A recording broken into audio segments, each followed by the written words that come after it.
আমি আমার ছাদে ছোট্ট একটি খরগোশের খামার করেছি। আপনাদেরকে এখন আমার সেই খরগোশের খামারটি দেখাবো। এই যে দেখেন, আমি খরগোশকে ঘাস দিয়েছি খাওয়ার জন্য। নর্মালি খরগোশকে 80% ঘাস, সবুজ ঘাস খাওয়াইতে হয় এবং 20% গমের যে মোটা ভুসি সেটা দিয়ে থাকি। তো বেশ কিছু খরগোশ আমার এখানে আছে। এইটা একটা গিনিপিগ, এগুলি খরগোশের বাচ্চা। এখানে এই যে দেখেন, বাচ্চাগুলি কিভাবে ঝড়ো সড়ো হয়ে একাত্র ঘুমিয়ে থাকে।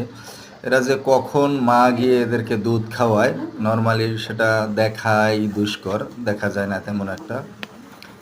এখানে এইটার মধ্যেও কিছু ওই যে খরগোশের বাচ্চা আছে। এগুলি নর্মালি মা দুধ খাওয়ানোর পরে বাচ্চাগুলিকে লুকিয়ে রাখে, হয় তাদের লোম দ্বারা কিংবা বাসা যা দিয়ে তৈরি করা হয়েছে তা দিয়ে।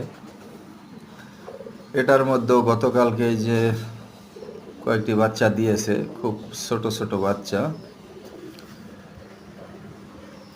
এই বাচ্চা দেখা যাচ্ছে এগুলি মোটামুটি একটু বড় হয়েছে, ঘাস খাইতেছে, ঘাস বা ভুসি এগুলি খায়। খরগোশের স্বভাব খারাপ, এরা একটার লোম আর একটার কামড়ে ধরে ছিঁড়ে ফেলে, এরপর তারা বাসা তৈরি করে। আবার যখন বাচ্চা দেয় তখনও তাদের শরীরের লোম একদম নিজেরাই মুখ দিয়ে টেনে টেনে উঠিয়ে বাসা তৈরি করে।